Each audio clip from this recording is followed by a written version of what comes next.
The Fairchild Republic A-10 Lightning Bolt, or simply the Hog, is one of the most iconic planes in the US Air Force. A plane developed in the middle of the Cold War with a specific type of warfare in mind.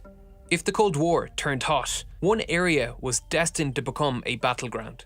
A 50-kilometer corridor of lowland valleys called the Fulda Gap, where any invading troops would be channeled on their march from East Germany to West Germany. It was the shortest route to France, Frankfurt, and the strategically important Rhine River. If war broke out, this corridor would be a vital region to secure, and each side of the Fulda Gap was defended by armoured divisions. To cope with this threat environment, the US developed an operational doctrine called air-land battle, and the A-10 was developed as a vital component of this strategy.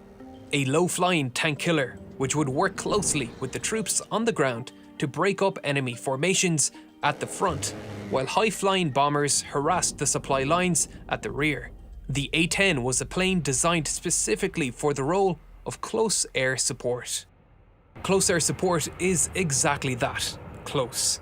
Close to friendly forces and close to unfriendly forces. It requires a plane to be capable of absorbing a great deal of damage as they come under fire and to be incredibly accurate with its weapons to avoid friendly fire.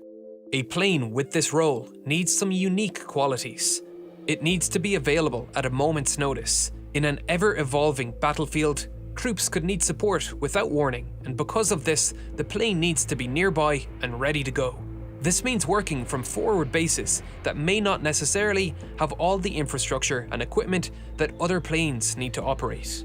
Its survivability needs to be best in class. Flying this close to the ground is going to result in every man with a weapon taking potshots at the plane. As a result, the plane needs to be capable of dealing with small arms, machine guns, anti-aircraft guns, and even missiles. A-10s frequently limp back to their base with damage so severe that they would have downed another plane, with parts of their wings ripped off, with an engine taken out and hydraulics unoperational. And coming with this, the plane needs to be simple and cheap to manufacture. The Air Force made it clear from the beginning, in a battle of cost versus performance, cost would be prioritized. In an all-out war with the Soviets, quantity and ease of manufacturing was going to be a huge factor. Like the Sherman and the T-34 tanks, which were so influential in World War II, a future war between the Soviets and the US was expected to be won by whoever could out-manufacture and maintain their equipment. This plane was intended to be a cheap and rugged workhorse. It needed to be made with readily available off-the-shelf parts, so maintenance crews could easily interchange parts to repair damage quickly and at a low cost. Contractors bidding for the manufacturing contract needed to consider all of these factors and design the entire plane around the primary armament, which was chosen before the design process started: the General Electric GAU-8A, a gun whose sound is so recognizable it has become a meme. The gun takes up a significant portion of the plane's internal volume, at nearly 6 meters long, fitting snugly below the pilot. The largest part of the gun is the ammo drum, which typically holds 1,150 30mm rounds. The rounds are delivered to the 7 rotating barrels along a linkless chute system, which also pulls the shell casings back into the ammo drum after firing to prevent the expended shells from damaging the plane. The belt system and the rotating cam firing system of the barrels are both driven by a hydraulic motor, which is powered by 2 independent hydraulic systems on board. There are 2 separate hydraulic systems to ensure redundancy in operation, and both run the gun. The left and right hydraulic systems are pressurized by 2 identical engine-driven pumps on the left and right engine. If an engine is lost or one of the hydraulic lines is broken, then the controls powered by those hydraulics cease to work. However, the plane has been designed to allow it to continue flying on only one hydraulic system, as both elevators, both ailerons, and one rudder have hydraulic power after loss of either hydraulic lines, ensuring powered control of pitch, roll, and yaw even after the loss of a single hydraulic system. If both are lost, the plane can switch to a manual reversion flight control system, where the controls can be operated without power assist, which is difficult to say the least, but it can allow the pilot to land the plane safely, or, at the very least, allow them to get into safe airspace to eject. This kind of redundancy can be found in every component of the A-10 to increase survivability. The landing gear is retracted by the left system only, but it can be extended by both, and in the event neither system is available, the wing-mounted landing gear doesn't actually retract all the way into the fairings, which allows the plane to land with landing gear retracted with only moderate damage to the plane. Protecting the control mechanisms through redundancy is just one component of increasing survivability. The fuel tanks are self-sealing on the lower portions and are filled with foam to prevent explosions. The A-10, like all planes, can fly with significant armor covering every portion of the plane, so they just protect the most vital component on the plane, the stick operator, otherwise known as the pilot, who sits inside a titanium tub which is reported to be capable of absorbing direct hits from armor-piercing rounds up to 23mm. The canopy is also made from ballistic glass, capable of taking hits from small arms, but this isn't the type of plane to be flying upside down over the battlefield. This is more for shrapnel from anti-aircraft fire and missiles. The A-10 also carries more chaff and flares than any US Air Force legacy fighter.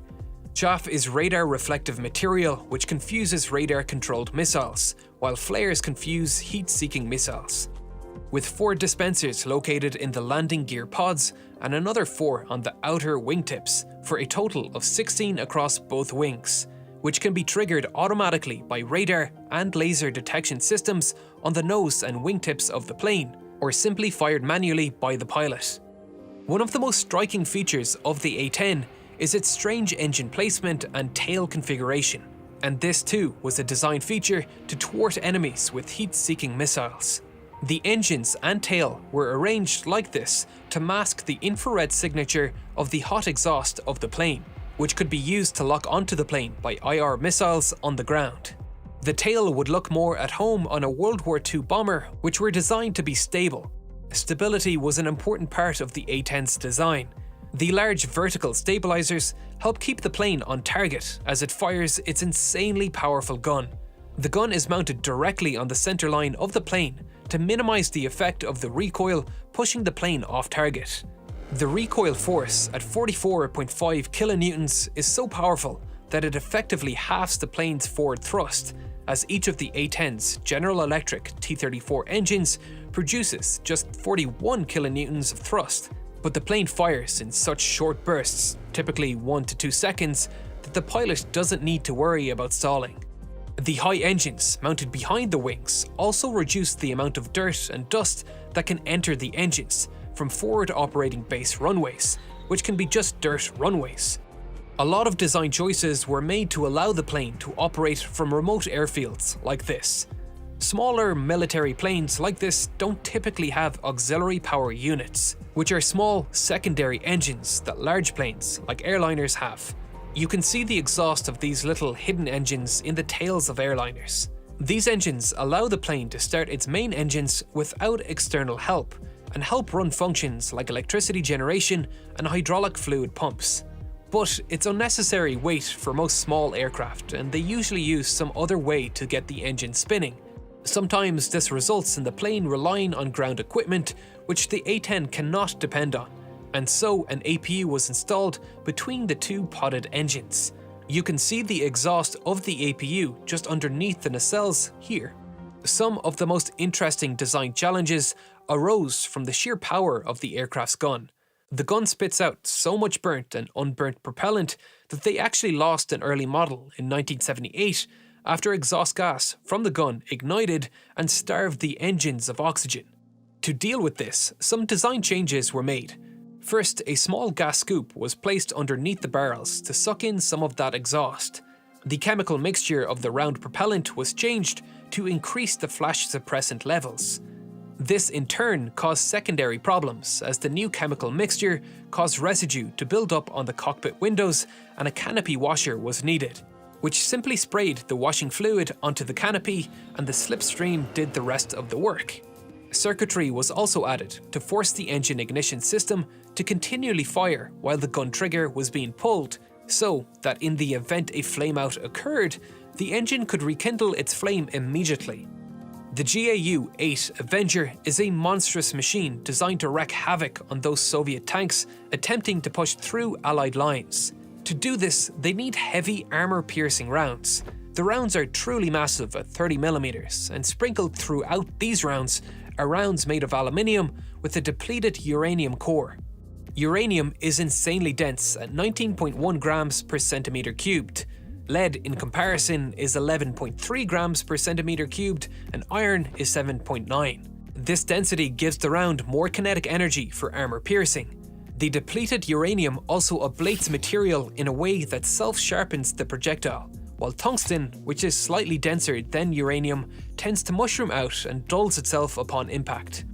There is currently 700,000 metric tons of depleted uranium stored as uranium hexafluoride in huge storage cylinders across America, costing uranium enrichment facilities a great amount in maintenance. They are simply delighted when someone gets it off their hands and fires it at high speed into a country thousands of miles away. It's a cheap and freely available resource and has the perfect material properties for armor piercing. But the efficacy of using depleted uranium is obviously not good. Many war-torn regions have blamed its use for elevated cases of cancer. The A-10 has been under constant threat of retirement. Detractors have pushed from the very start that the plane is not needed. First, it was the F-16 which should take over its job, and now it's the F-35. And both sides of the argument have valid points. The F-16 and A-10 can carry similar amounts of ordnance into the battlefield if needed. Both have 11 hardpoints with a carrying capacity over 7.2 tons, but attaching heavy equipment to its wings negates the biggest advantage of the F-16, its maneuverability and ability to conserve kinetic energy in dogfights. The F-16 was designed to be a multi-role fighter, while the A-10 was designed for one job and one job only: getting down and dirty and taking some punches like Rocky. While modern planes like the F-35 were designed to be more like Muhammad Ali, bobbing, weaving, elusive, striking and moving out of the enemy's range before they can react. The two planes were designed in completely different eras with completely different military doctrine in mind, and trying to compare the two without acknowledging that is silly. The F-35 is designed to carry a small payload of weapons in its internal weapons bay, while stealth is a high priority, but it can carry just as much as the F-16 when air superiority is established. It's a multi-role fighter designed for the modern battlefield. Ultimately, the A-10 found a role in wars like Iraq and Afghanistan, where the threat level and sophistication of enemy weaponry was relatively low, like the battles expected in the Fulda Gap in the 1980s. The A-10 persists today because it excels in its role as a close air support vehicle, and its low cost of running compared to other military planes has kept it competitive, allowing it to be in the vanguard for military operations today. A plane the infantry can see coming over the horizon, like Gandalf arriving into Helm's Deep to lift the siege. A-10 saving the day again, baby! It's become an iconic aircraft among the soldiers on the ground. A bond has formed between it and the infantry it protects. But just as the A-10 was created in preparation for an anticipated next-generation war, the F-35 was created with future wars in mind, where the threat environment will be so dense that simply being able to take a punch won't save it. The nature of close air support has continually evolved over the past century. In World War II, tactical air forces were created specifically for providing close air support to the troops landing in Normandy on D-Day. Range for these fighters was a major tactical issue, and within 24 hours of the first men landing in Normandy, 3 new emergency landing strips had been created off the beaches, which would allow the Allies to extend their fighter-bomber range and prevent a fierce counterattack by the Germans from overwhelming the small toehold the Allies managed to carve out in Normandy. I explored these vital logistical challenges in a future episode of The Logistics of D-Day that will be out next month. These airfields were primarily built to extend the reach of Allied aerial support as ground troops pushed forward. However, as the front line progressed, Many were converted to supply depots, emergency evacuation posts, and heavy bomber airfields. Others were simply abandoned and allowed to return to farmland over time. There are hidden traces of these remains littered all over Normandy. You can learn more about them and get access to the entire Logistics of D-Day series by signing up to CuriosityStream for just $19.99 for the entire year. Here, you can watch the Hidden Traces documentary about modern archaeological digs uncovering remnants of the 8-decade-old battlefield. And you will get free access to Nebula, the home of the Logistics of D-Day series, and many more original series from some of YouTube's best educational creators, like Tom Scott, Wendover Productions, and Tirsu. $19.99 for an entire year of access to CuriosityStream with thousands of award-winning documentaries and access to Nebula is a fantastic price and will help educational creators to continue creating their content without the constraints of the YouTube algorithm. As always, thanks for watching, and thank you to all my Patreon supporters. If you'd like to see more from me, the links to my Instagram, Twitter, subreddit, and Discord server are below.